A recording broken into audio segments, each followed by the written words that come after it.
Champions trophy শুরুর আগে পাকিস্তান ছিল আন্ডারডগ। প্রথম ম্যাচে চিরপ্রতিদ্বন্দ্বী ভারতের কাছে অসহায় আত্মসমর্পণ করে এর যথার্থ প্রমাণ দেয় তারা।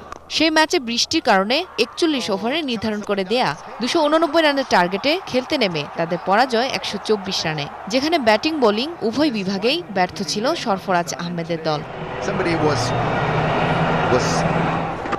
গ্রুপ পর্বের দ্বিতীয় ম্যাচে এবার প্রতিপক্ষ শক্তিশালী দক্ষিণ আফ্রিকা। হারলেই টুর্নামেন্ট শেষ, এমন সমীকরণে ম্যাচে প্রোটিয়াদের হারাতে বেশি কষ্ট করতে হয়নি পাকিস্তানকে। বৃষ্টি আইনে ১৯ রানে ম্যাচ জিতে সেমিফাইনালে আসা জাগিয়ে রাখে তারা।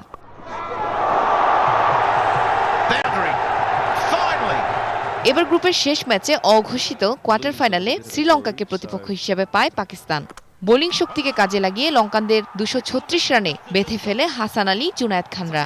আর ব্যাটিংয়ে অধিনায়ক সরফরাজ আহমেদ ও মোহাম্মদ আমিরের দৃঢ়তায় শেষ চারে জায়গা তাদের।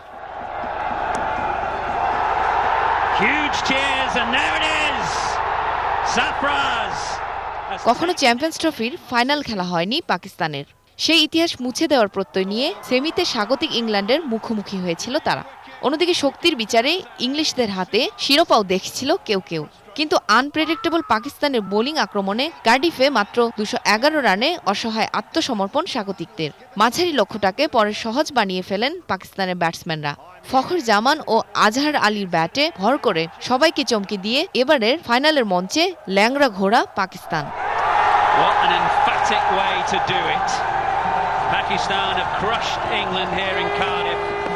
জেনিয়া শিম, স্পোর্টস ডেস্ক, 18 নিউজ।